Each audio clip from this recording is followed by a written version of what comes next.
All right, we are good to go. Take it away. Thank you. All right, good morning, everyone. Thanks for joining us. I am working on sharing my screen here, which is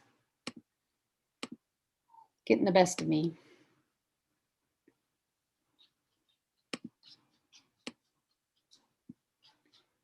There we go. We're going to ask, as we introduce ourselves, that you take a moment in the chat to introduce yourself and tell us about your favorite summer activity. And that will give us just a moment to get all settled.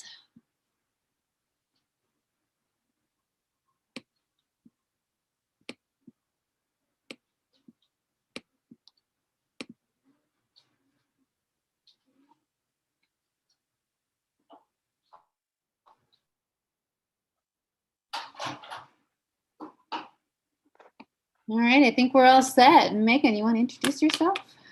Thank you, Erin. Yes, and thanks for popping into this session on paving your way back to recovery after a significant event. So we're glad that you're here, and we hope that you walk away with some solid takeaways, and Erin will get to that after her introduction. And I'll just briefly introduce myself.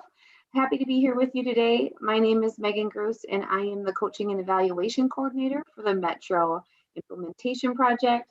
I have been implementing PBIS in some fashion for 13 years now. So whether that was at the school setting or in the past few years, just solely supporting schools and district implementation, I've been involved in the project here for the last 9 years and just love being able to support teams and districts and coaches on their implementation.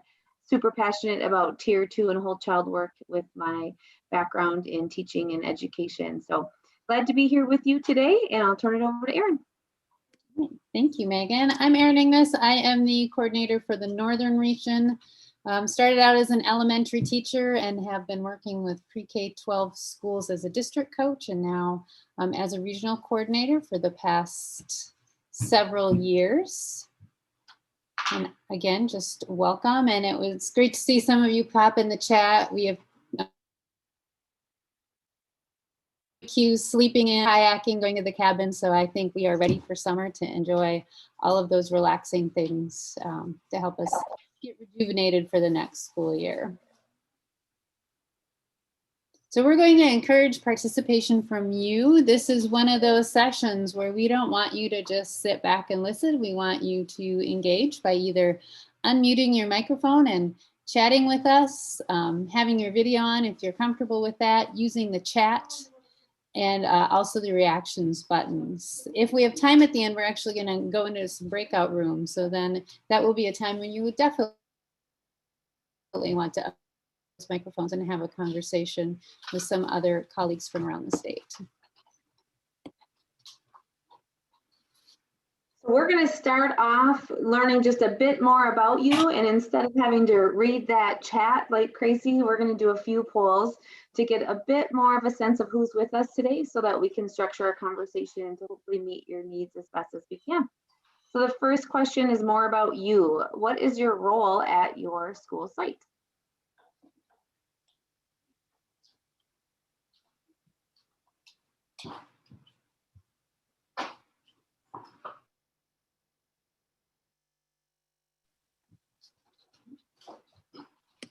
I always feel like we need the Jeopardy theme song here when this is playing to know about when we've got to push that button. And you know what? I'm going to read this just for the recording purposes. This says, you know, what's your role? We've got so far over half of our folks have responded. We've got teacher, special education teacher, paraprofessional, a student support worker, administrator, and we've got some others possibly listing in the chat what their current role.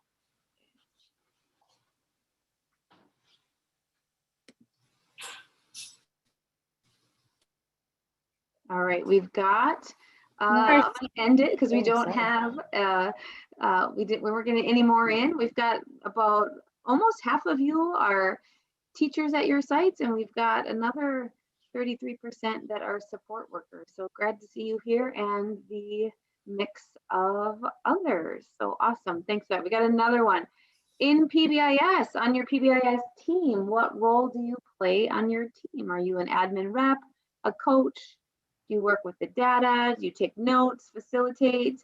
Or we just have some strong, solid team members here that are wanting to learn more?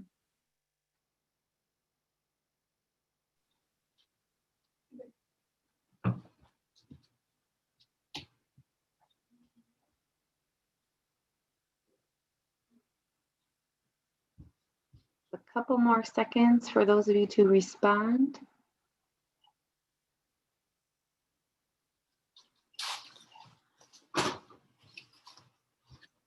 And we've got lots of interested team members here. So great to know that and see that. So take it away, Erin. All right.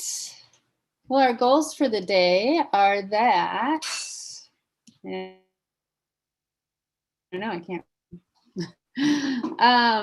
We want you to reflect on your school year and then think about how you're going to start next school year. And I know that sounds really hard right now and it's June and we just want to take a break, but at some point prior to kids coming back, you need to do some planning and thinking about what are the systems and practices you'll have in place. We're going to really ground ourselves in the big picture of PBIS and think about those manageable core systems and practices. And there's some great resources out there that can help you with that work.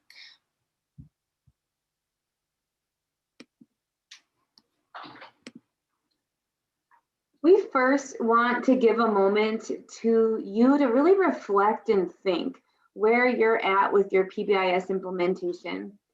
You are all across the board at various levels. You may have just started PBIS implementation. Maybe you've been going at it for a solid 10 years or more. Wherever you are at, we just need to take a moment to realize with what has happened over the last 16 months that this is difficult work. So this is a great graphic to think about. Starting anything and trying to implement anything with fidelity is hard. With our current conditions, it has been increasingly difficult as we kind of move along that continuum. So you think over there on the left, if we started under normal conditions, this is hard work.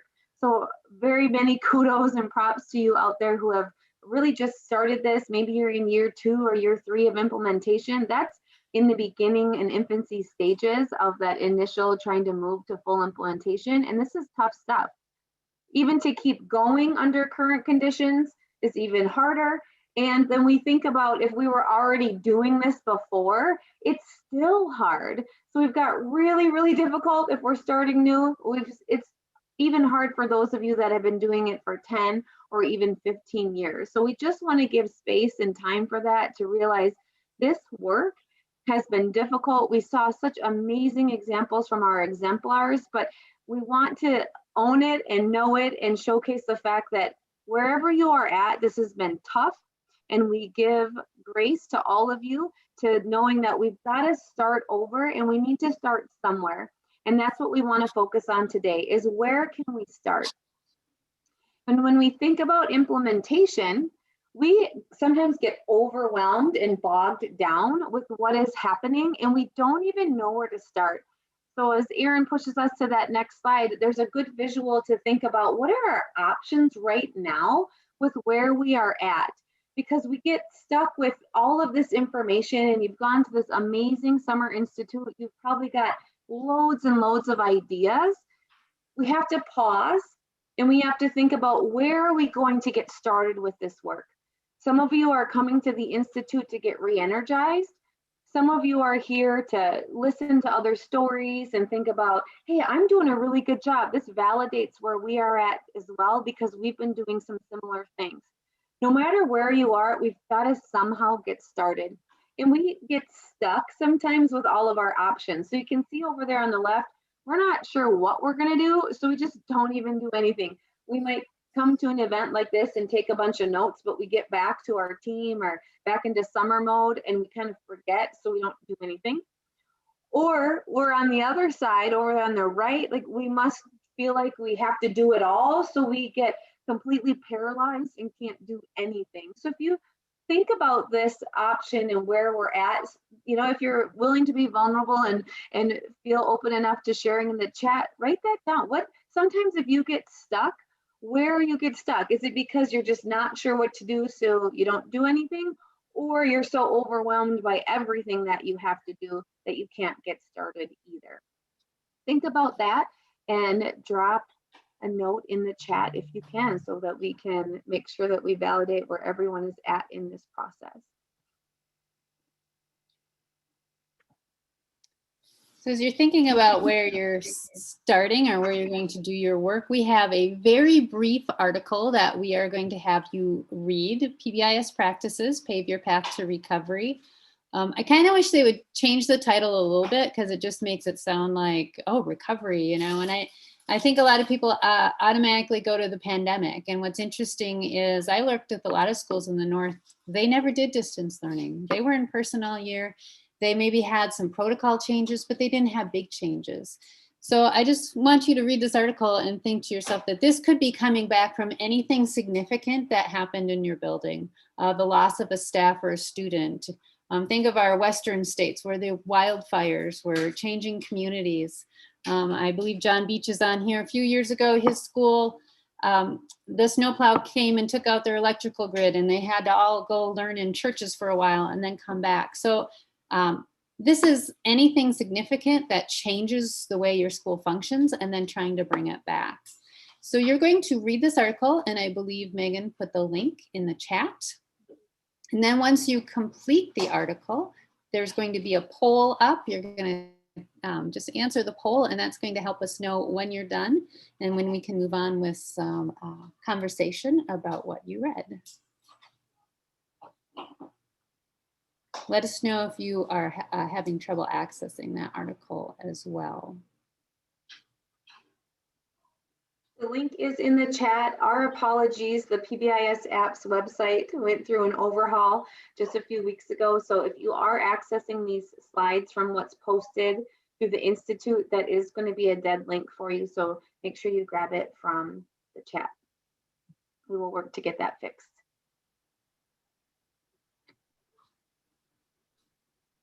And as Erin said, answer the poll when you are finished so we know when to move on.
got about 40% of people that have completed the poll, so we'll just wait a few more minutes for those of you that are finishing reading the article. If you are finished, be sure to respond to the poll.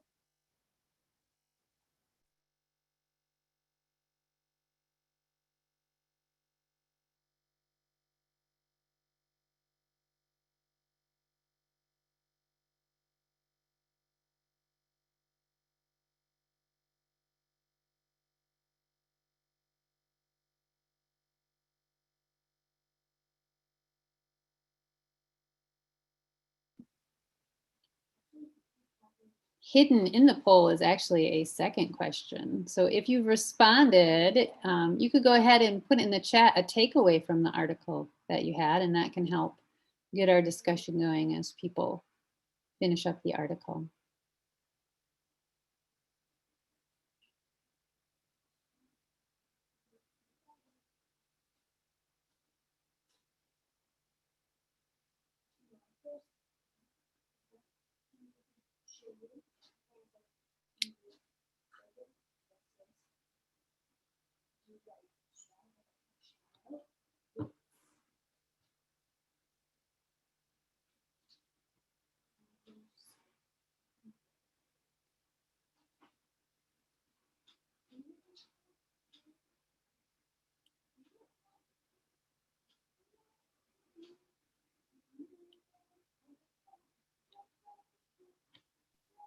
Leave that poll up for about 30 more seconds and then we will share those results.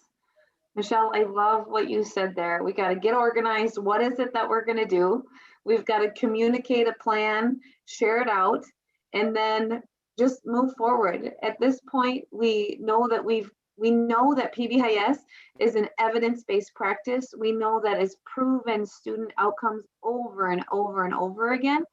So we need to think and acknowledge the fact that we have gone through crisis. We may still be in the middle of one, and yet we're going to figure out our priorities and slowly and incrementally move forward. I think that very much goes back to that graphic that we just shared, like, where are you going to get started? Just pick a spot and go, right? But we can see here that many of you are in that initial recovery, and we think about our civil unrest, we think about COVID, the other types of situations that may have caused crises in your building that we may not know of. But many of us are still in that initial recovery, which means we've got to prioritize our staff. If we're just getting started in this work, we've got to get back to staff, and we have to invest in this work at that tier 1 level. If you've been sustaining and strengthening your programming, it's talking about how do we enhance what we've done, maybe what we've done in the past, relook at those a bit differently, and then continue to think about how we include mental health supports in our work.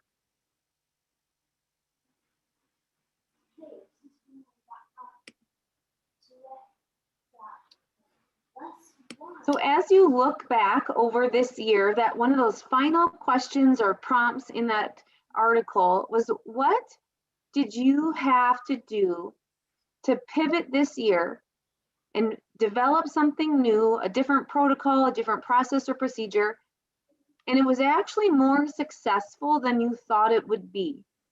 So let's get some of those ideas going in the chat right now. What was more successful than you ever thought of? And let's share some of those successes with the rest of us on the call here. Some of the pieces we've heard today with our exemplar sharing, many of those virtual acknowledgements or the virtual assemblies, pieces like that, that has been something that people have said, hey, this worked really well. We actually were able to then communicate better with our parents, get our community more involved. Those are successes that even in the midst of a recovery of from a crisis, they have helped us really look at implementing better, more solidly and more holistically. Other things that we've heard that have been successful are the inclusion of students in this work, how we can include students now in a virtual way that we maybe haven't ever been able to in the past. Going back to students and helping them to run our celebrations, or getting their voice in our work, because we need to ask them, especially if they're virtually. So, supporting student groups that might meet over Zoom. Actually, we're going to do that now when we're in person because it's super advantageous.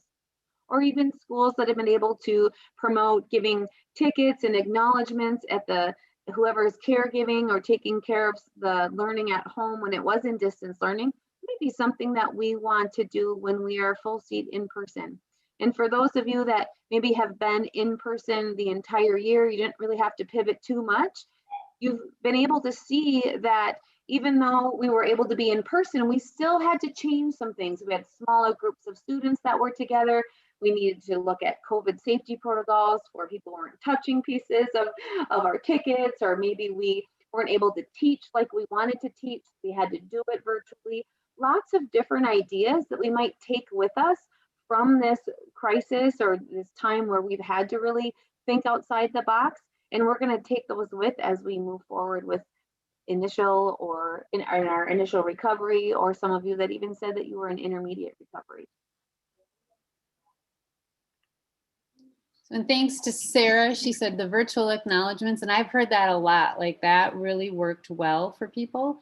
I think it kind of closed a loop that sometimes we were missing, and that kids got the feedback to themselves at that, especially at that secondary level, they seem to jump onto that a little bit more. And then we were able to sometimes create like automatic kickbacks out to parents as well. So that's a neat way to do that.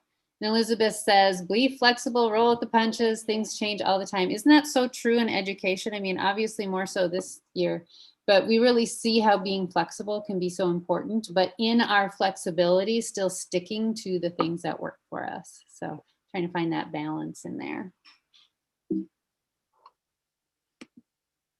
Michelle added, focusing on what was really important, let the fluff go away. Yeah, because sometimes we do add a lot of fluff without realizing it. And now we're able to really get back to what we need. Thanks, Michelle. So as you're moving forward, really think about those priorities. Be adamant about the core PBIS features, be flexible about the rest. That's Rob Horner. He's one of the national PBIS kind of researchers out there. And isn't that so true? And I think that kind of mirrors just what Michelle was saying. Like, we really want to focus on those core things, and we're going to be flexible, maybe let some things go, maybe let them change a little bit, but those core features need to stay for us. So now if we dig in a little bit more, let's really think about a little bit about what that chart was walking us through. So we're going to start by talking about building positive and effective environments, right? You want to make sure you're teaching those behavior expectations in all situations. And I go back to what Ivan Sands said during their exemplar presentation, like they changed the flow of their hallway. They changed some of the things that kids were so used to doing. So we had to reteach what those expectations were. And a lot of times that was for the benefit of the staff and the students, right? Acknowledge when you see that expectation happening. They handed out the lifesavers. They were using the data to see that we had an issue here, and now we've kind of resolved that issue. Make sure you're responding to that behavior systematically. If you have a flow chart or some kind of response system in place, make sure that it's consistently being used and matches up to what needs to happen in your building. So, question for you. And you can feel free to unmute or use the chat. I know we got a pretty quiet group here, but we really value your feedback and input. So from these 4 basics, what do you know you need to focus on for next year, and how do you know? So think about just those 4 pieces we just mentioned, and let us know, which do you think you're going to focus on?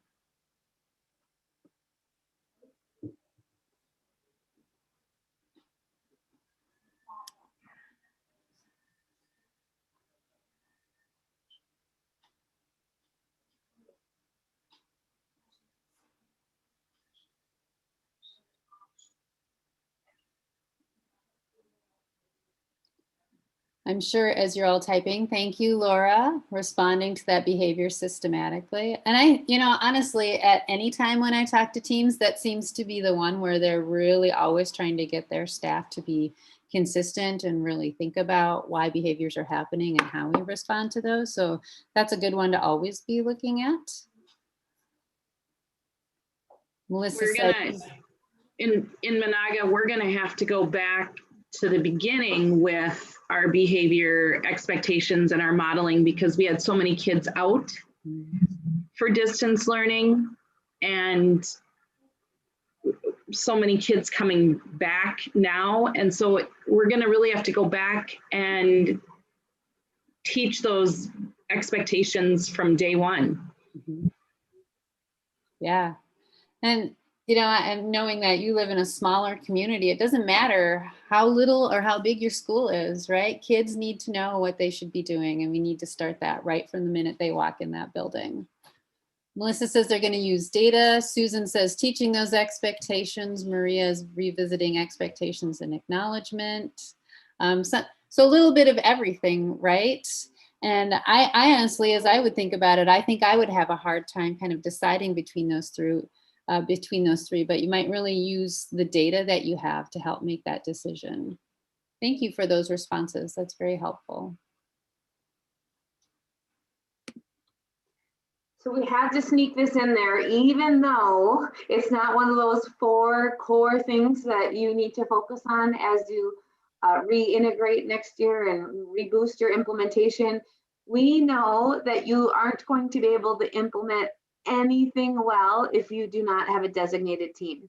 And we saw that time and time again this year, which is completely understandable. There is no shame or blame in it, but teams were not able to meet. Didn't have the time. There was other priorities. PBIS teams just kind of faded a little bit because there was much other pressing things that people needed to deal with in that school setting and responding to crisis. And the number one thing was to be sure that we attended to student need and to staff need.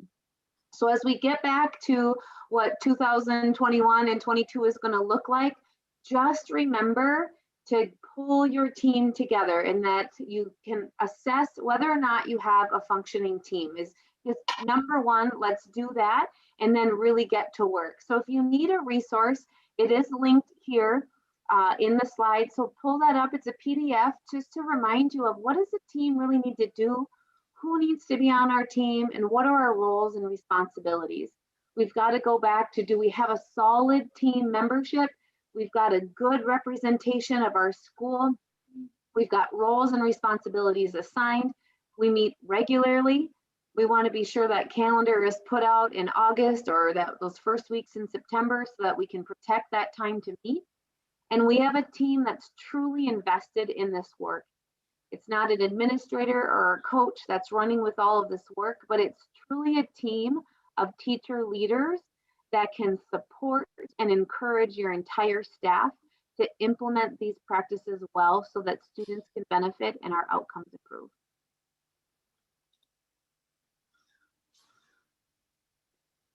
So let's have a quick reflection. Love the engagement with the last question. Let's see if we can do even more this time. Think about your team. Will you have new members for next year? And if you are, how are you going to address this? How will you onboard new members to your PBIS team?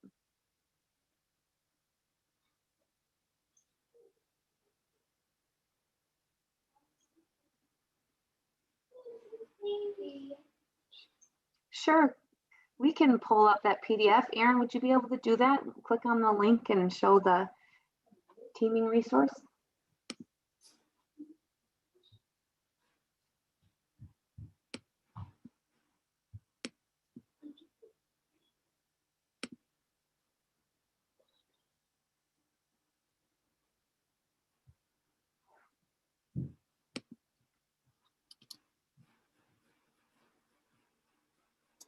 I am also putting that link in the chat there.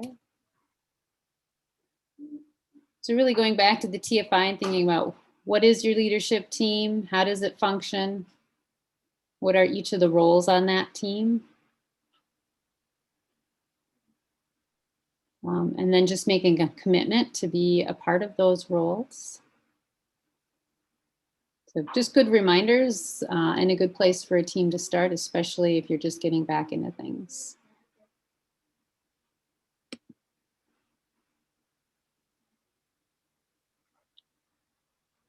I can answer this question. Hi, my name is Allie. And as far as new team members this year, I'm actually new this year, and I'm at a new building as well. So I think just reaching out to new staff members is going to be probably the easiest way to engage a new team, especially just as a way to meet people, because I really haven't met a ton of my coworkers yet. And they've been obviously nothing but inviting. So that has been really nice to just kind of have that first group of people that I can talk to and ask questions and then help support PBIS within our building.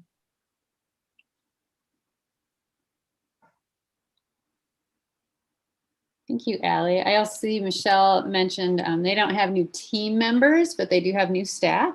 So getting them on board from day one. And I think the hardest part about all of this is that planning time really needs to happen prior to staff coming back into the building. So hopefully there's been some time carved out in your professional development calendar to get that team together and do some really good planning. And I'll just put a plug in to connect with your regional coordinators or external coaches if you're looking for some support and direction on what you need to do and the best way to get started or things to focus on. I'm sure your region would be happy to give you resources and support as needed.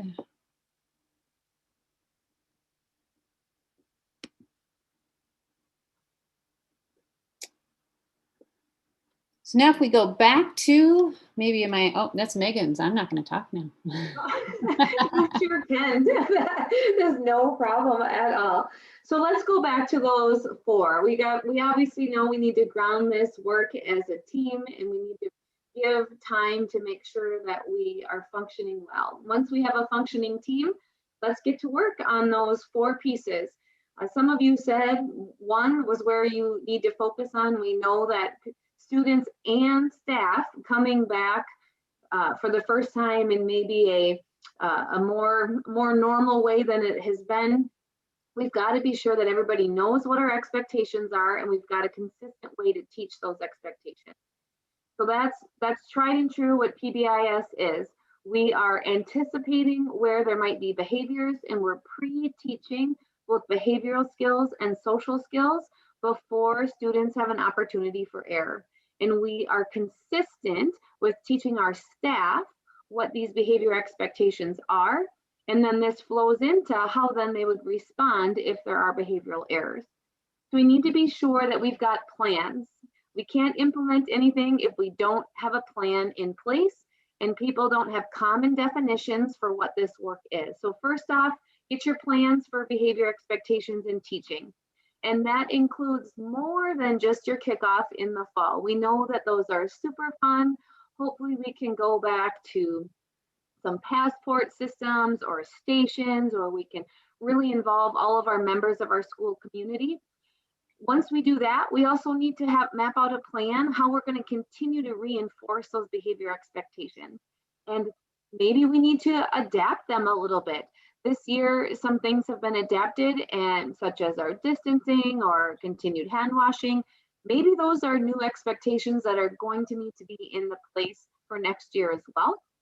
If that's the case, we just need to revisit that. Are there some things from our distance learning or kind of our COVID year matrix that we're actually going to bring into next year because they're going to continue to enhance our system? Think about what your district might be doing, what they might be requiring. We know we can't predict that right now, but we have a kind of an inkling of what some of those things might be. And we can consider how we're going to message this to not only our students and our staff, but also to our families and any other external stakeholders. So think through some maybe COVID protocols that you had this year that you might need to continue for next year. And maybe you're doing that by choice. You might have to do it because it's a procedure from your district, but it might be by choice because you found out this was really something that worked well for our students and our staff, so we're going to continue with it. So think about that first. What are some expectations you might consider? And feel free to unmute your mic or drop that in the chat. I'm just looking at the time, Erin. I'm gonna prompt that second question too. Were there ways of teaching in a COVID safe way that you'd want to continue? So some of those things where we were teaching virtually, or we enlisted the help of community or family members. Think about that. Are there ways that you taught expectations this year that you might continue with as well? Sometimes forced change is nice because it gives you an opportunity to try something different, and then you're able to modify or keep going with it, because we all know change is hard, but now that we had to have some change, we might be able to continue with some of that.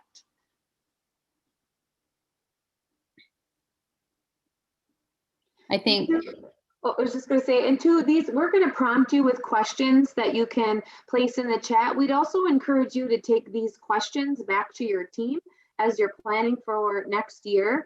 Take these back and really start the discussion and discovery there as to your next steps for action planning with some of these. Mm-hmm. Anna said, I wonder if we will recommend students to wear masks during flu season, or if we will see students choose to wear masks when they are feeling ill. I've kind of thought that as a society as a whole. I know in other countries, that's just a very standard thing. So I wonder if there might be some traction for that just in general around here. Susan says they're going to continue with zones on the playground and lunch in the classroom. They're going to continue to team teach the lunch expectations with a monitor and a classroom teacher. Rachel says we're going to continue our recess zones, and we are thinking we'll do hand sanitizer instead of hand washing station for lunch, because that's where a lot of the behaviors occur. Isn't that an interesting connection? Wow. Yeah, that's interesting, because I wonder recess too. We probably saw a lot less behaviors on the playground because they were either much more monitored or separated. So, and that makes it easier to transition back into the classroom after recess. So, thank you for your comments.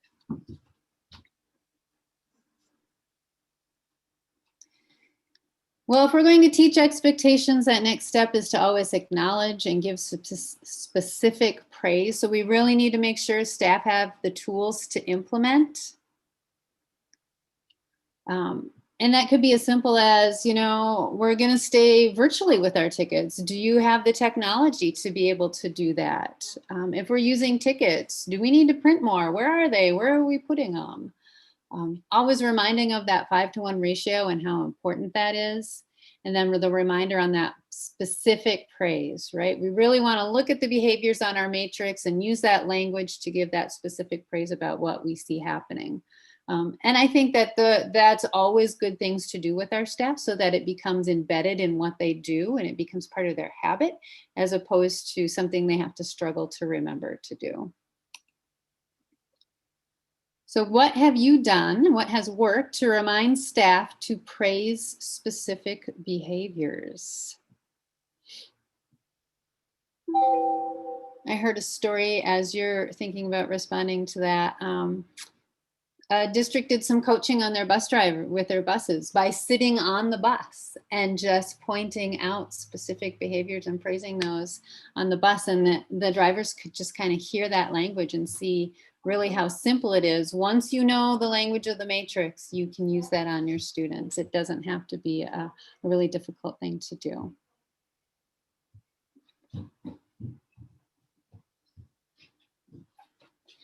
And I know that Megan's hanging out to be nice, but Megan has to leave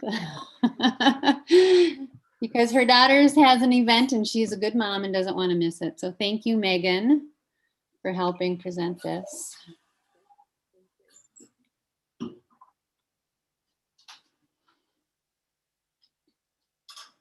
Any thoughts on specific praise?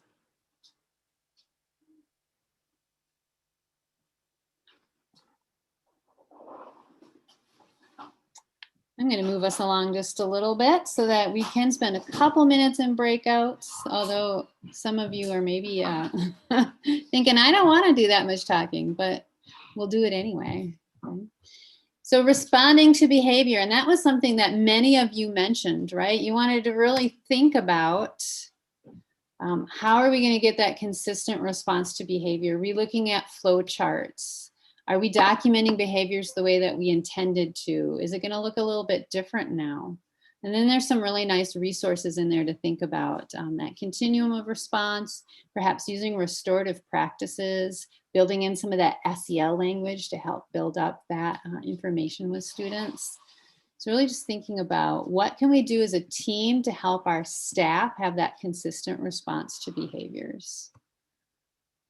Michelle mentioned praise and reflection is positive, sharing what we can do or should do and not what we shouldn't do. Yeah, and that's hard. That to me becomes something we have to practice so it becomes a habit. So wondering what practices do you do that can be embedded into your responses to behavior? There's probably some things that have worked and something that haven't worked. So feel free to share either of those.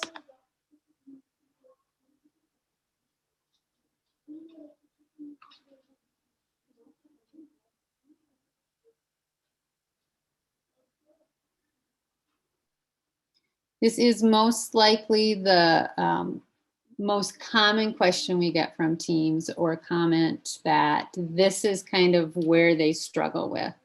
So we really encourage you, think about what your mission and values are. Think about the students and the backgrounds that they have. So as you build that flow chart, we're inclusive of all of the different ways that students learn and respond. And what the saying that I hear a lot now, and I really appreciate, is we need to Maslow first before we can bloom, right? So we really need to make sure we're seeing if the needs of our students are met, which can really help, I think, with our response to behaviors.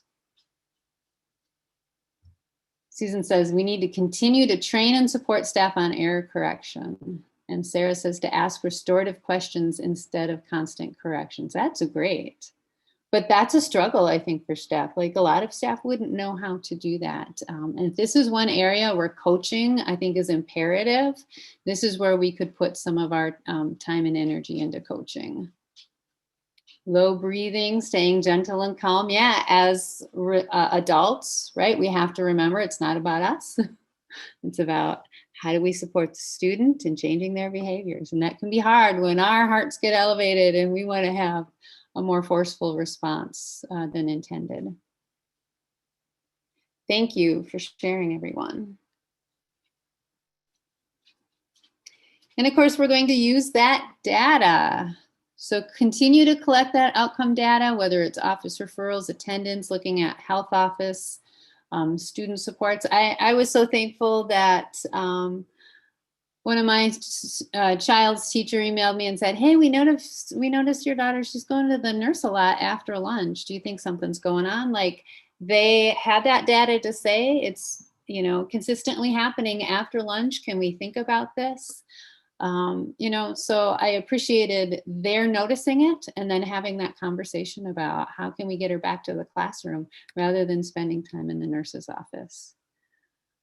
Gather perception data, doing those surveys of your staff, your students, your family. And then is there other kinds of things you can look at? Engagement data, any SEL data you have, the Minnesota student, I can't even think of what it's called right now. Every other year where the students in different grades take that survey that helps us learn, do they feel safe at school? Do they feel cared about at school? These are all great things for us to be reflecting on as we make some decisions on systems and practices. So what data practices did you use this year? And again, you could give some examples of what did or didn't work. And I know for a lot of schools this year, it was just kind of crazy. Like if kids weren't in the building, we didn't have a lot of data necessarily to look at, maybe attendance or engagement data. So you might want to think about going back in September, what do we want to make sure that we are collecting now that we have a more consistent way to do that?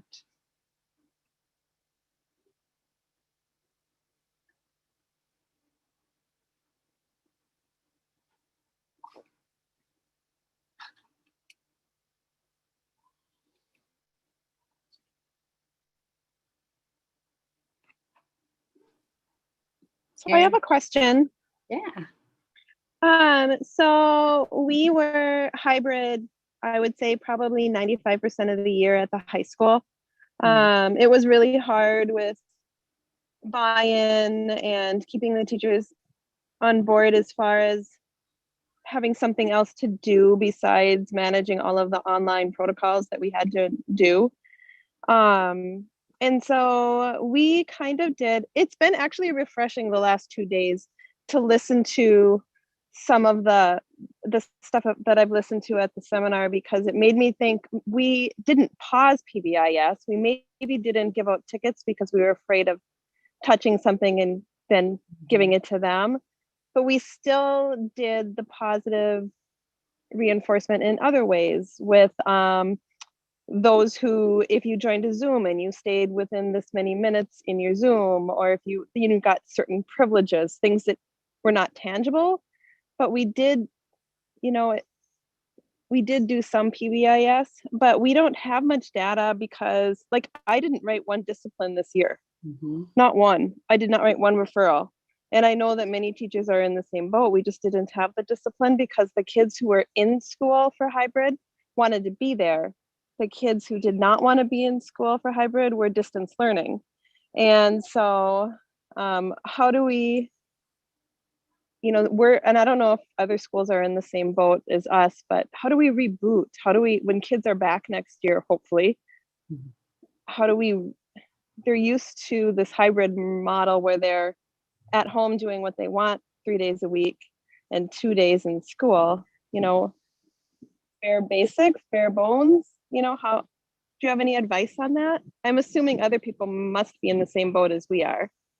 I would absolutely think so. As others are maybe formulating their thoughts, I would just really think about going back to those expectations again from day one. What do you want your staff to be doing? What do you want your students to be doing? And then families as well, because even at that secondary level, I think there needs to be that communication that, hey, our expectation is now that kids are here every day, that our kids are, getting a good night's sleep, that our kids are getting, good meals if they can. So just really thinking about what can we remind our families of, because I know even in my own house, like we really got out of our normal routine very quickly.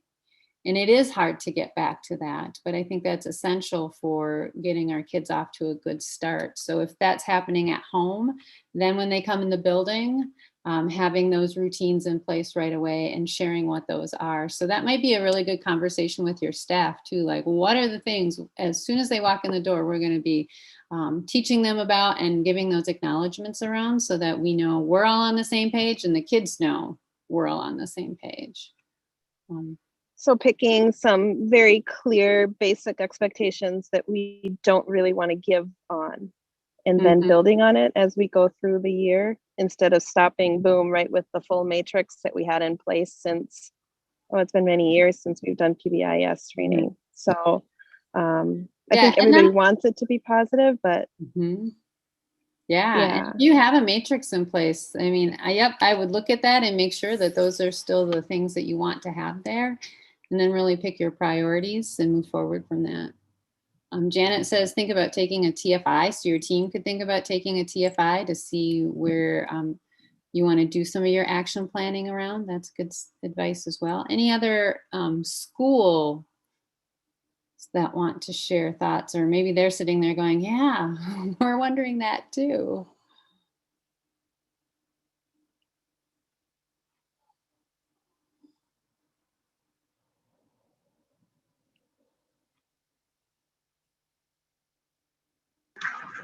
Maria, I really think that, as we have said this entire year, you are going to have to allow yourself grace. You are never going to go back to the position that you were in last year, just because of the changes that took place.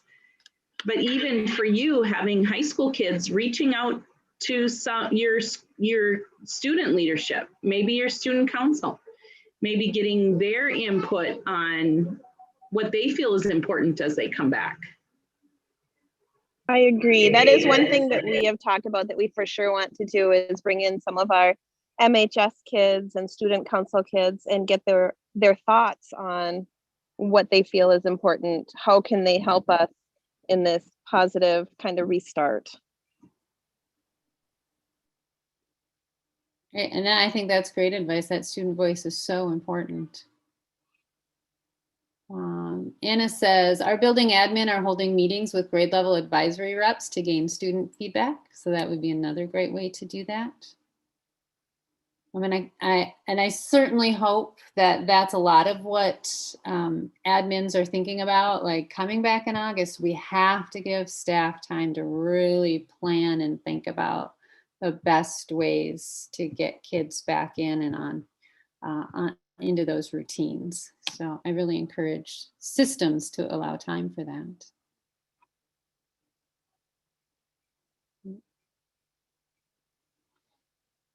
Well, if anybody else has any thoughts, please put that in the chat for Maria.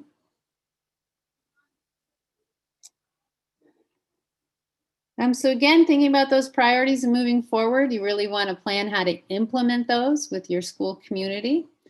So is there a subgroup that you need to focus on most the next year? And rather than taking time in the chat now, because we've really come down to the end of our time, there's 4 different areas to think about. What does your team need to do? What are you going to do to kick off things with staff, students, and families? And if you were to, if you have access to the presentation, each of the following slides talks about things that you could do for your team, for your staff, for your students, and to engage your families. And I think many of you are going to get your wish. I'm not going to do the breakout rooms. And thank you to Erin Farrell, who probably prepped those for us. So maybe we just want to leave this now. If we have more questions like Maria had, or if you want to dig into a little bit of the ideas of, hey, what are you doing for staff or students to get going? I'm going to leave this up because your team is the one who's going to make a lot of those plans. So here's some of your team to-dos. So I'll open up now to questions, comments, or thoughts before we send you on the way for the day.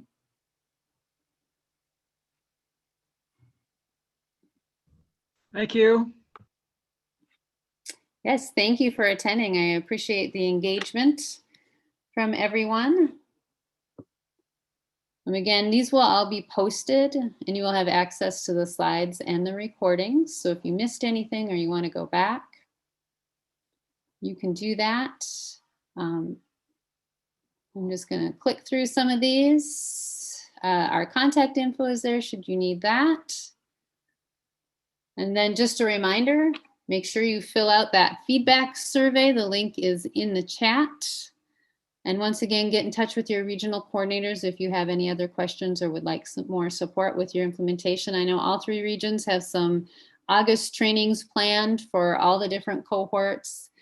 So take advantage of those if you have the time. I hope everybody has a wonderful summer. Thank you for all your time and attention the past few days. Go and find your happy place and enjoy it for the next few months.